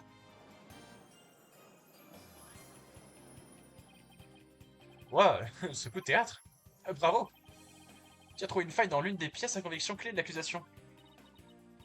Ouais, mais c'était beaucoup de boulot pour une seule preuve. pas si vite.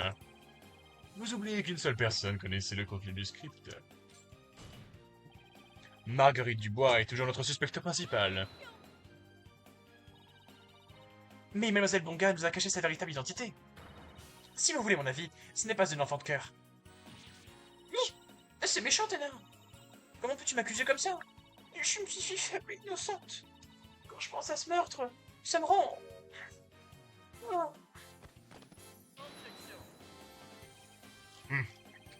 Vous n'en êtes pas moins suspecte. Le témoin est sans doute lié au crime d'une façon ou d'une autre. Cette demoiselle feint peut-être l'ignorance. Nous pouvons conjecturer qu'elle a prêté main forte à l'autrice du crime, Marguerite Dubois. Puisqu'elle a mené Mademoiselle Lafouine jusqu'au cadavre, cela fait d'elle une complice. Mais pourquoi dites-vous ça? Je suis pas une complice, monsieur Plumage. Monsieur Plumage? Dans tous les cas, puisque le témoin est complice, cela explique bien des choses, n'est-ce pas? N'est-ce pas? Comment j'avais fait ça? Putain, c'est... Pourquoi j'arrive pas à tenir sa voix, ça me saoule. C'est dingue ça quand même.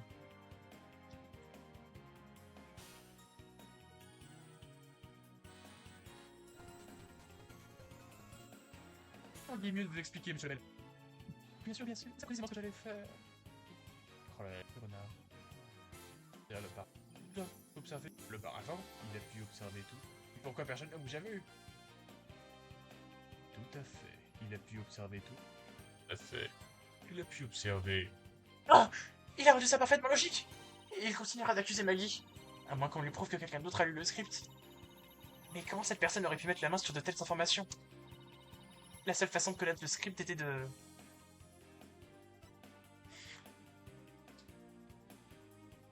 Bah, la prendre par Maggie.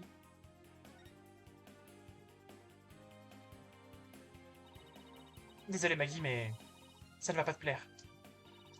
Notre cliente aurait pu dévoiler les détails du script à quelqu'un. Plaît-il? Je sais que je n'aurais pas dû faire ça. Mais... j'ai modifié le script pour favoriser l'accusation. Mademoiselle Delacour l'a tout de suite remarqué et est revenue à la version d'origine. Mademoiselle Dubois ne voulait pas qu'Arthur Larcher remporte le faux procès. Alors je pense qu'elle a donné les détails au témoin Camille Bonga. Oh la musique.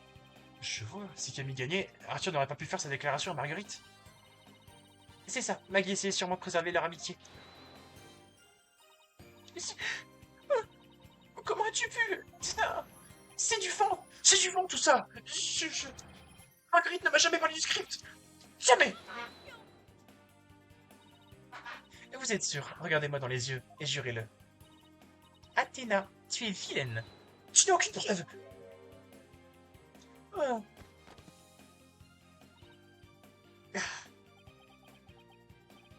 Non, je pense qu'on a ce qu'il faut. C'est vrai? Ouais, l'une des phrases de Camille que j'ai lues pendant la reconstitution du faux procès... Voilà. Attends, Voilà une photo de la scène de crime. Ironie du sort, c'est Mademoiselle Delacour qui joue le cadavre. Monsieur Grandfranc, comment les participants au faux procès ont-ils réagi à cette photo? Monsieur Bonga a été surprise par la tenue de Mademoiselle de la Cour. Je cite. Oh, le survêtement vert. Et j'ai peut-être dit ça, oui, mais qu'est-ce que ça peut faire? Bon, change ton angle d'attaque, Athéna. Ouais, comment faire? Si je t'avais dit que j'allais mettre un costume bleu aujourd'hui, mais que je venais avec celui que je porte en ce moment, comment réagirais-tu? Hmm, je dirais, oh, le costume rouge? Oh, je, je, je crois que j'ai compris. Votre honneur, nous avons la preuve que Mademoiselle Bonga connaissait le contenu du script. La défense voudrait présenter cette pièce de conviction à la cour. Entendu, Mademoiselle Scheich, allez-y. Cette preuve démontre que Mademoiselle Bonga avait connaissance des détails du script. Donc, en dehors de son témoignage, hein. C'est ça. Le script du faux procès. Mademoiselle Bonga, pendant le faux procès, on vous a montré une photo du corps de la victime. Vous avez réagi en vous exclamant « Oh, le survêtement vert !» Hein? Oui, c'est vrai, j'ai dit ça, mais je ne vois pas où est le mal. Le survêtement vert vous pose des problèmes. Je pense savoir pourquoi. La preuve se trouve dans le script à la page préparatif. Survêtement, la victime portera une tenue rouge issue du cursus de procureur. Ah, vous étiez surprise car le survêtement sur la photo était vert. Mais si vous ne connaissiez pas le contenu du script, ça n'aurait pas dû vous étonner. Non! Je pensais que vous étiez ami, Athéna! T'es si aveugle! Compte tenu de ses connaissances, j'aimerais déclarer à Mlle Bonga que suspecte à votre honneur. Comment?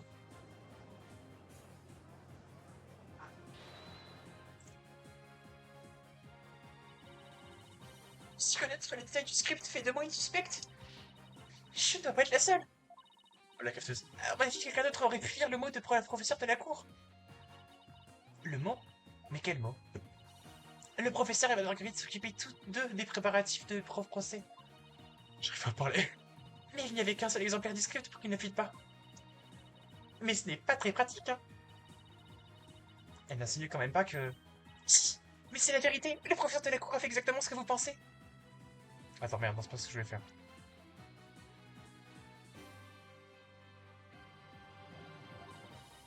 Elle n'a écrit aucune information sur les procédures ou le dénouement de l'affaire. Toutefois, elle a laissé un mot à propos des accessoires et du corps de la victime. Est-ce la vérité, mademoiselle Bonga? Si vous ne me croyez pas, faites venir la police chez moi. Dites-leur d'inspecter des photos. J'en ai pris une du mot. En me disant que ça pourrait me servir. Elle a l'air de dire la vérité. Minute papillon. S'il existe un mot avec des détails sur le corps, alors... D'autres personnes auraient pu faire ressembler le meurtre du script au script de notre cliente. Oui, vous n'avez pas tort. Il semblerait que cette affaire ne soit pas aussi simple que le voudrait le procureur à la manoir. Cette révélation crée une énorme faille dans le dossier de l'accusation. Oh! Vous m'épatez, mademoiselle, mais ne criez pas victoire trop tôt. Et pourquoi pas? La bataille n'est pas arrivée à son terme, et je viens déguiser ma lame de plus belle. Entre elle et mon prochain témoin, vous ne serez pas long feu. Rangez votre épée de fortune. Et montrez-moi ce dont vous êtes capable si vous tenez à la vie. C'est ça que vous voulez? Aucun problème, je vais tout vous donner. C'est qui? C'est Arthur? Ah, c'est sûr. Traité de maîtrise du zèle et du barreau. Droit civil, droit des affaires, droit pénal.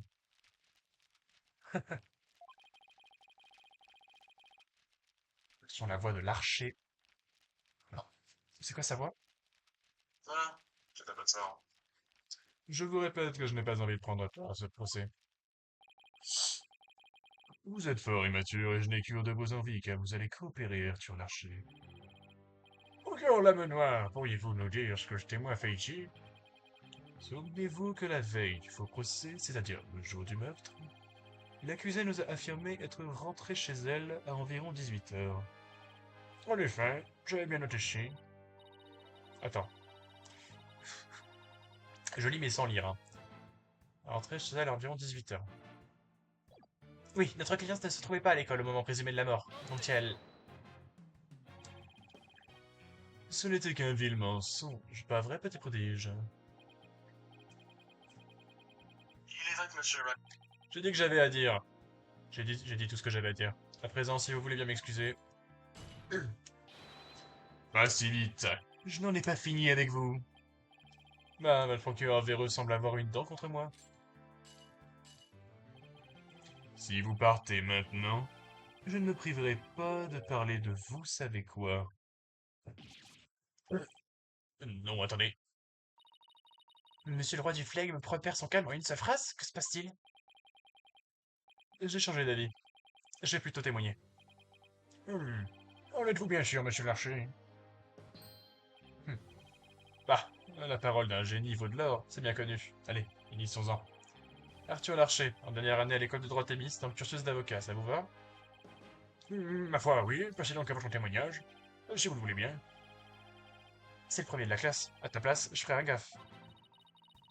Maggie n'aurait jamais menti comme ça. Je la connais. Il va voir ce petit écolier.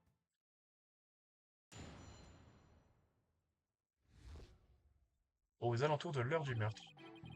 Jusqu'à 19 h pour me préparer au faux procès, je suis allé méditer sur le champ de tir à l'arc. Vers 19 h 15, je suis passé pour le bâtiment principal avant de rentrer. C'est là que j'ai vu Marguerite. Nous nous sommes croisés presque sans rien dire. Elle m'a paru normale. Voilà. Vous vouliez savoir autre chose? Cela suffit. Beau travail, petit prodige. Bah. La dernière sonnerie retentit à 19 h. À ce moment-là, le campus devient un lieu désolé. Remémorez-vous le magnétophone, nous avons l'heure de l'enregistrement. C'était la veille du faux procès, à 19 h 10, l'heure sombre de ce crime abject. Mais pouvez-vous prouver? Puisque c'est l'ultime sonnerie, cette école passe une annonce spéciale à 19 h pile. La voix féminine sur la bande se fait entendre 10 minutes après cette annonce. L'assassin a attendu que l'école soit déserte pour tendre son piège meurtrier.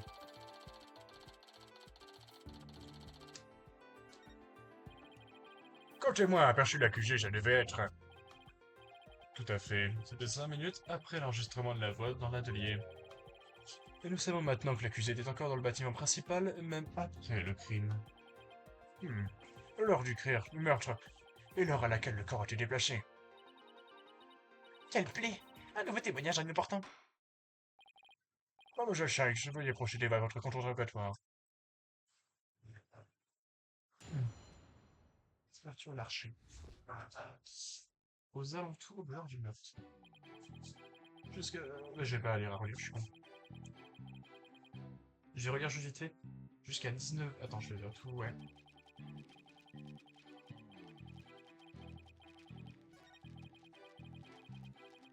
C'est un peu sur le défilement. Ah, c'est vrai que là, il n'y a que 3 déclarations ensemble. Jusqu'à 19 h pour me préparer au faux procès, je suis allé méditer sur le champ de tir à l'arc. Donc il est 19 h sonnerie. À 19 h 15, je suis passé par le bâtiment principal avant de rentrer. C'est là que j'ai vu Marguerite. Nous nous sommes croisés presque sans rien dire. Elle m'a paru normale. Étrange.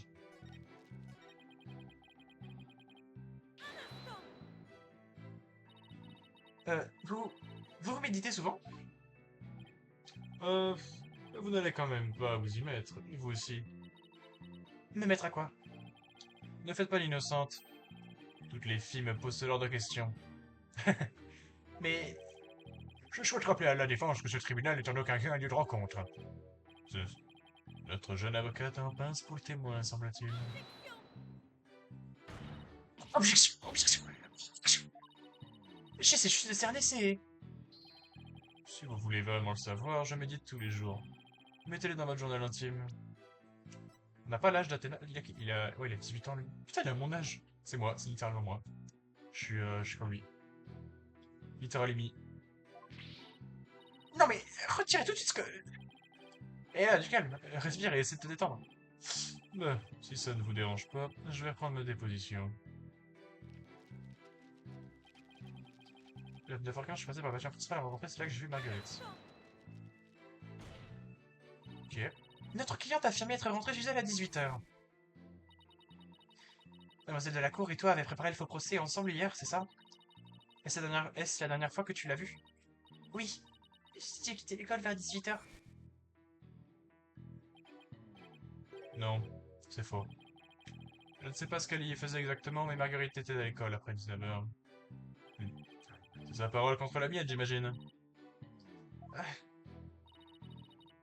Si Maggie était bien là, ça veut dire qu'elle a menti. Pour tout dire, je ne l'ai aperçu que l'espace d'un instant. Nous nous sommes croisés presque sans rien dire, elle m'a paru normale. Non, ta gueule. Vous avez croisé une bonne amie sans même prendre la peine d'échanger. La dernière sonnerie avait déjà retenti et l'école n'aime pas nous voir papoter dans les couloirs. Même si on n'a pas tous une voix aussi agaçante que la vôtre. Une voix agaçante? Si c'est Monsieur Justice que vous parlez, vous pouvez garder vos réflexions. D'ordinaire, je crierai objection, mais je vais faire comme si j'avais entendu. Voilà, c'est tout ce que j'avais à dire, de quoi.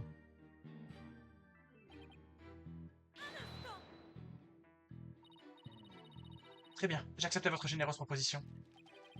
Je m'en doutais. Allez-y, posez vos questions. Alors, Monsieur Larcher, je voulais vous demander... Une foulée dans l'atelier. Pourquoi un élève modèle tel que vous ignorerait-il la dernière sonnerie? Je ne l'ai pas ignoré. J'étais légèrement en retard, voilà tout. Et pourquoi ça? À quel point exactement? Bah. Vous êtes du genre maniaque, vous? Si vous tenez vraiment à le savoir, je dirais 10 ou 15 minutes. Si vous trouvez cela important, je l'ajouterai à ma déposition. Vous m'ôtez les mots de la bouche.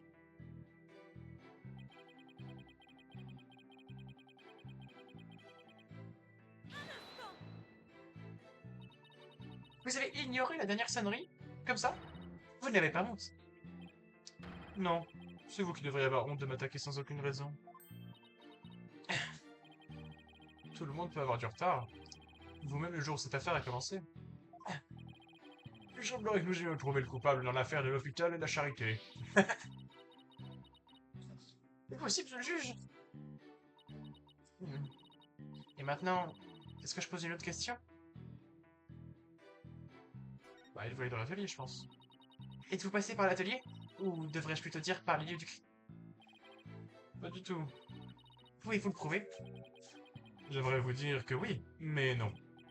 Cependant, je crois pas que vous puissiez prouver le contraire. J'aimerais vous dire que si, mais non. Laissez-moi tout de même vous poser une question. Allez-vous souvent à l'atelier? Presque jamais. Je n'ai aucune raison de m'y rendre en général. Aucune raison? Il y a de l'écho? Non. Si cette déclaration vous intéresse, je peux l'ajouter à ma déposition. Trop aimable. Je vous prends au mot. Merci d'ajouter cette déclaration à votre témoignage. Parce que je n'ai pas mis les pieds à l'atelier, je n'avais aucune raison de m'y rendre.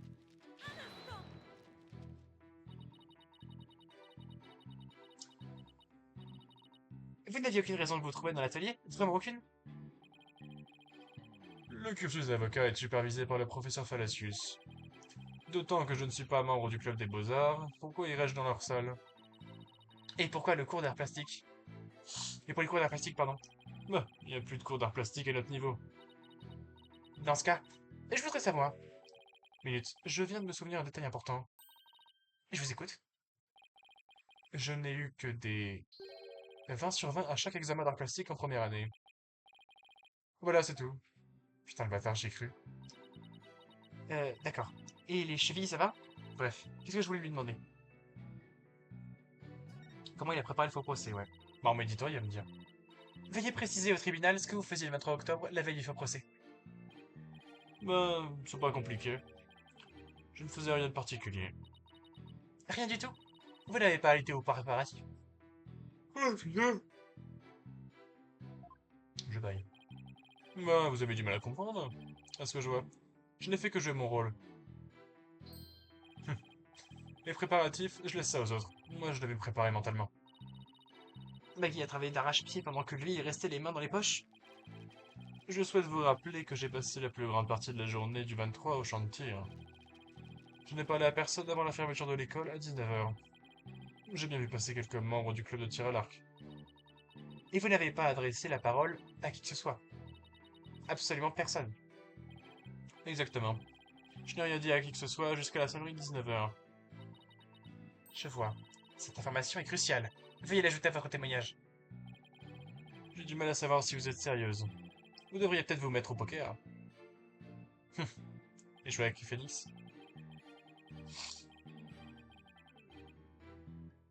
Ah, je suis... Non, putain, c'est pas ça que je vais faire. Vous n'avez vraiment parlé à personne? Si, j'ai bien dû échanger un ou deux bonjours. Je suis sûr qu'il a parlé avec quelqu'un.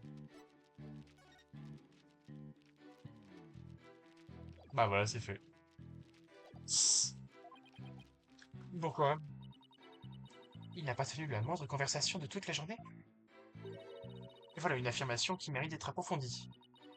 Que dois-je faire? Je peux entrer dans les détails, mais à quel sujet? Laisse tomber. J'ai tout ce qu'il me faut. Bon, vous m'avez l'air bien sûr de vous. Et je le suis. Je vais présenter ça, mon con. Tu vas moins rigoler d'un coup. Vous affirmez n'avoir parlé à personne pendant la journée du 23 octobre. En êtes-vous certain? Bah, là je vous ai donné ma parole, non? Et dans ce cas, expliquez-moi ça. En détail, je vous prie. Désolé, je ne vois pas de quoi il s'agit. C'est l'agenda de la victime. Elle était particulièrement bien organisée. Tenez, prenez cette page par exemple. On peut y lire 23 rendez-vous avec Arthur et important. Intéressant. Vous ne trouvez pas? Que?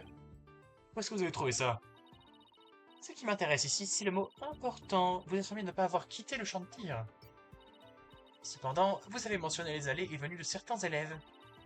L'endroit n'était donc pas idéal pour une discussion importante. Le campus tout entier était en pleine effervescence avec le faux procès. Où aurait-il bien pu avoir une conversation privée? Et bien sûr, cela paraît complexe. C'est pour cette raison qu'il a attendu la dernière sonnerie. Que voulez-vous dire? Le témoin était encore présent après la dernière sonnerie, afin de pouvoir s'entretenir avec la victime en toute tranquillité, n'est-ce pas, monsieur Larcher? C'est absurde! Pardon, le chat.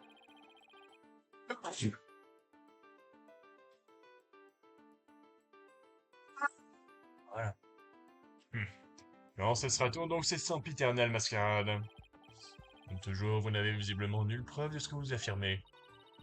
Je n'ai effectivement pas de preuve directe. Le témoin, cependant, a déclaré avoir médité jusqu'à après la dernière sonnerie. Il a donc tenté de dissimuler son rendez-vous avec la victime. Bah, d'abord, Camille, ensuite moi. Qui allez-vous accuser après ça? Vous n'êtes jamais qu'une avocate malhonnête. Prête à tout pour gagner, comme il y en a tant. Ne l'écoute pas, il cache quelque chose, c'est sûr. Après tout, il a sans doute vu la victime peu de temps avant sa mort. J'ai soupçonné Camille, mais... Arthur n'a pas l'air moins coupable. En plus, ces trois-là sont les seuls suspects possibles. Toi, monsieur Larcher, vous êtes-vous entretenu avec Mademoiselle de la Cour ce jour-là? Madame de la Cour, pardon.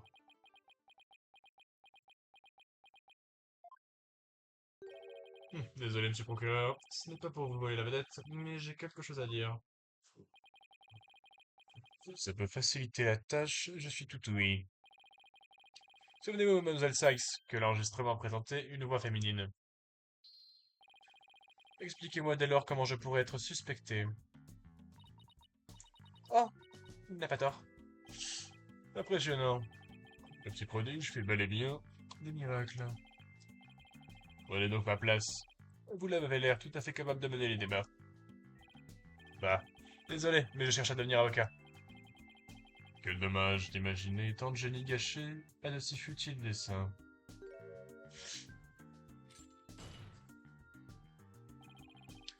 Et voilà votre chance, mademoiselle Sykes, une chance de réfuter les déclarations du témoin. Et de prouver que vous êtes réellement digne de l'insigne qui orne votre revers. Il me met une sacrée pression. Il s'agit sans doute, sans aucun doute, d'une voix féminine. Inutile de chercher à démontrer le contraire. Effectivement, tu as raison. Dans ce cas, à qui peut bien appartenir la voix de l'enregistrement? À la victime, frère. Cette voix appartient à la victime. C'est la seule possibilité. Auriez-vous perdu la tête? On entend clairement t'as tout gâché. Ce Ce sont là les paroles d'un assassin à sa victime, et non l'inverse. Bon, il n'a pas tort. T'as tout gâché. T'as tout gâché. T'as tout gâché. Athéna? T'as tout gâché. T'as tout gâché. T'as tout gâché. T'as tout relâché. Attendez un peu! Athéna, tu me fais un peu peur. Comment ça, t'as peur? Moi, j'ai peur de le dire avant août. Quoi donc? Monsieur le procureur, vous vouliez savoir si j'étais digne de mon badge? Je vais vous montrer pourquoi, malgré mon jeune âge, j'ai le porte avec fierté. Fierté, pardon.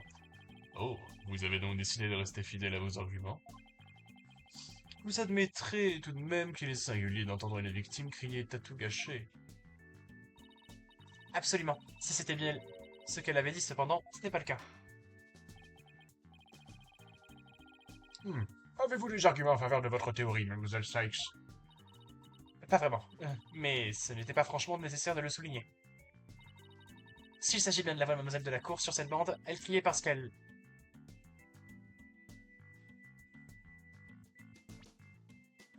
Waouh.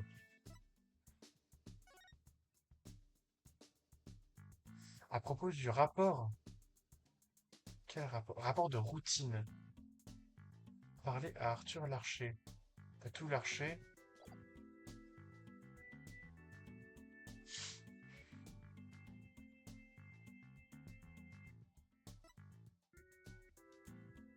Non. Elle a réprimandé Larcher, je pense. Je souhaite remettre en question l'une des bases de l'accusation. Le cri que l'on entend sur la bande est-il vraiment t'as tout gâché? Qu'est-ce que t'as encore trouvé, Athéna? Selon l'agenda de la cour, celle-ci était censée voir le témoin pour une importante conversation. Il est possible que notre témoin, tout génie qu'il soit, ait commis une erreur. C'est pourquoi Constance de la cour s'est énervée contre lui au cours de leur entretien. Je ne vois pas en quoi cela change le contenu de l'enregistrement. Si vous voulez mieux comprendre ce qui change, faisons une petite expérience. Monsieur le juge, essayez de crier sur le témoin comme si vous étiez en colère. Ah, et n'oubliez pas d'utiliser son nom complet. D'accord, voyons voir. Te lâcher. Hey, qu'est-ce que j'ai fait pour mériter ça? Parfait, c'est ça. Plus vite à présent. As-tu lâché? Oh oh. As-tu lâché? As-tu lâché? T'as-tu lâché? Non, attendez un peu. C'est impossible! Vous croyez vraiment que j'aurais consacré autant d'énergie à une fausse piste? Et si, monsieur le juge, il est de notoriété publique que l'erreur est humaine. Nous prenons parfois les ombres pour des monstres, ou le vent qui siffle pour une voix, pardon. Maintenant que vous le dites. Tu peux y arriver, Athéna. Pousse-le encore un peu. Cette voix sur la cassette n'a jamais dit t'as tout gâché. La phrase que l'on croit entendre sur l'enregistrement est en fait adressée au témoin. Un phénomène similaire à la capacité d'écoute sélective dont les hommes font souvent preuve. Exactement. Attends, quoi? Laisse tomber. Le plus important, c'est que cette voix n'était pas celle de notre client. Et puisque la victime s'adresse au témoin, celui-ci doit figurer sur la liste des suspects.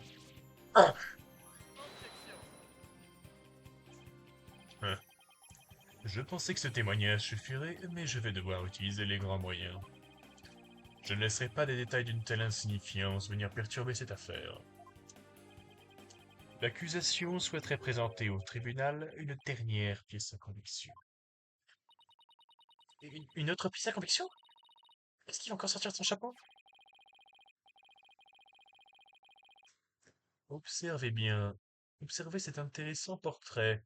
Et bientôt cette étincelle d'insolence quittera votre regard. Qu'est-ce que c'est que cette merde?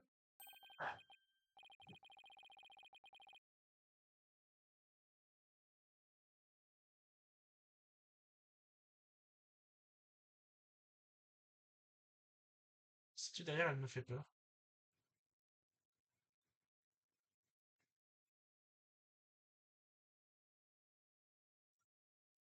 Enfin, il s'agit d'une photo de l'accusé et de la victime. Ce cliché les représente ensemble, visiblement en plein préparatif du faux procès. Qu'est-ce qui te fait dire ça? Vous voulez dire que ce portrait a été pris dans l'atelier? Là où il a eu lieu le meurtre? Précisément. Mais ce n'est pas tout, regardez plutôt l'horloge qui orne le mur. Elle indique 19h05, soit 5 minutes à peine avant l'incident de l'enregistrement. Quoi? 5 minutes.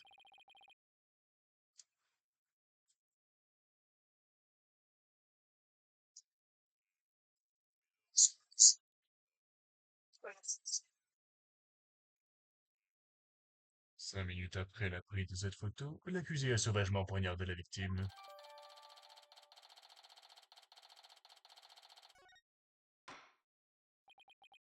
Il semblerait que la culpabilité de l'accusé ne fasse guère de doute. Maggie était en compagnie de nos de la cour 5 minutes avant qu'elle ne soit assassinée. Je suis coincé. Quoi que je dise à présent, ça changera plus rien. Avez-vous enfin compris? Vous avez beau porter à votre cliente une foi à toute épreuve, elle sera impitoyablement pourfendue par le tranchant de la vérité. Écoutez-moi un peu, jeune fille. Je comprends que vous ne vouliez à tout prix sauver votre cliente. Cependant, je ne crois pas que votre ligne de défense corresponde à ses attentes. Mais... Je suis devenue avocate pour... Vous ne comprenez donc pas, malgré les affres de la défaite et de la douleur. Un tribunal n'est pas fait pour les enfants qui veulent jouer à l'avocat. Ne vous laissez pas écraser par le poids de l'échec. Rentrez plutôt chez vous et tâchez de grandir un peu. Ah! S'il croit pouvoir me faire abandonner, il risque d'être déçu. Je vais devoir puiser dans mes ressources si je veux réussir à sauver cette personne. Je n'ai rien à lui opposer. C'est quand tout va mal qu'un avocat doit arborer son plus beau sourire. Impossible! Comment je suis censé sourire là? Même en m'enforçant. Là, on est mal. Je l'aurais jamais pensé que la Manoir avait un truc pareil en réserve. Encore un coup de samouraï sournois. Il attend toujours le pire moment pour frapper. Et peut-être que c'était ça son plan. Montrer à quel point je peux être faible et impuissante. Si ça se trouve, il n'a pas tort. Je suis complètement paumé. J'ai le véritable assassin qui a tué Constance de la Cour. Camille Bonga l'a fille élevée comme un garçon. Ou peut-être Arthur Larcher, l'élève modèle qui avait rendez-vous avec la victime. Le débat concernant la culpabilité de l'accusé semble toucher sa fin. L'heure est venue de prononcer un verdict. Phoenix? Apollo? Camille? Non! Pas si vite, mec! Je me suis encore. Vous ne pouvez pas interrompre sans raison un juge qui s'apprête à... Désolé, mais rendre un mauvais verdict, c'est un grand non. Mademoiselle Bonga, j'espère que vous avez une bonne explication. Marguerite n'est pas l'assassin. Et je le sais, parce que je sais de qui il s'agit réellement. Vraiment? Vous savez qui est l'assassin? Qu'est-ce qu'elle mijote encore? Ouais, même que c'est... Moi! C'est moi! Quoi? C'était moi! J'ai agi seul! Toute seule! Je n'y comprends plus rien. Pourquoi est-ce qu'elle passe aux aveux?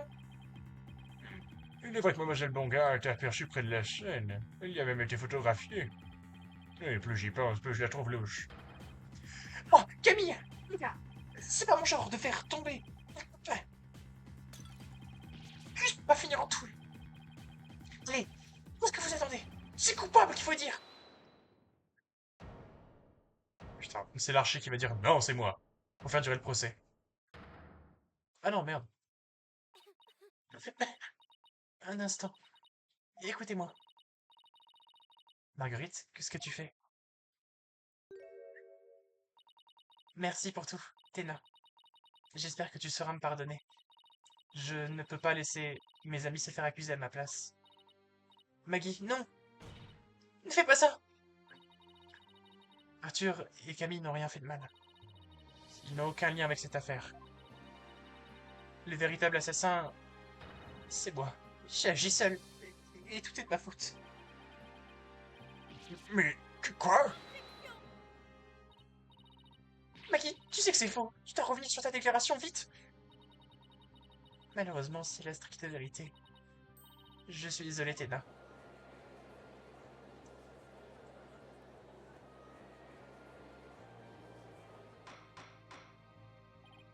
Silence dans la salle.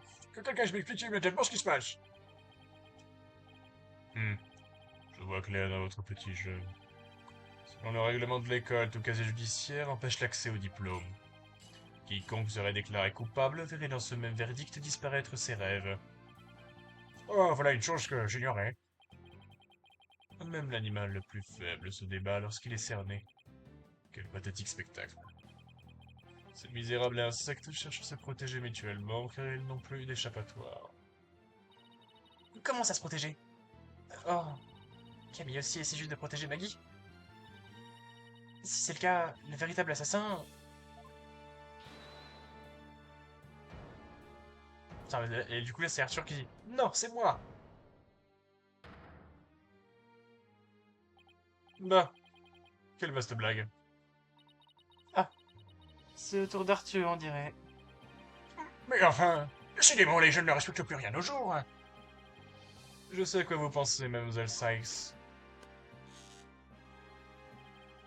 Vous croyez que chez moi, la chacha, pas vrai? C'est vrai qu'il est doué quand même. Il sait même à quoi tu penses. Bah, je vais vous dire la vérité.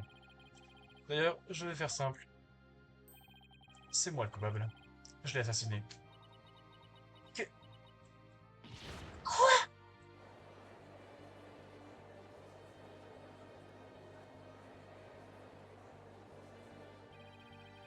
Voilà qu'on a de nouveaux suspects potentiels qui s'accusent du meurtre. Ah, j'y comprends plus rien. Si vous ne me croyez pas, je me ferai un plaisir de tout vous raconter. C'était un plan génial. Assez sur le tribunal. Pas dans un feuilleton pour collégiens. Il semblerait... Je n'ai pas le choix. Je crains de devoir. Et là, passez vite votre crâneté. Je m'excuse, monsieur le procureur, mais je ne suis pas encore en mesure de rendre un verdict. La défense comme l'accusation doivent parvenir à rassembler des preuves solides. Pour cette raison, je vous donne le reste de la journée pour vous poursuivre votre enquête. Pensez-moi, je rêve. Très bien. Comme il vous plaira. Voilà qui met fin à la séance d'aujourd'hui. La séance est levée. On dirait un croissant un peu son marteau. À suivre.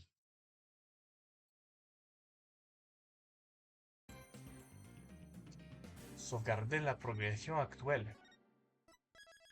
Yes.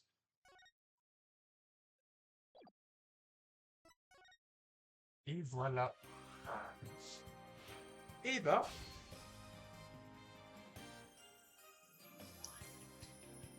Quand même, hein. Que de rebondissements.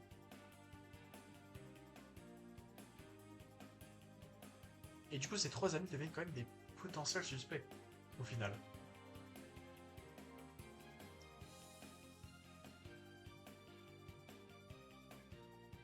Bon, on va passer sur Valorant. On va arrêter pour ce soir, comme ça on n'abuse pas trop du bon café.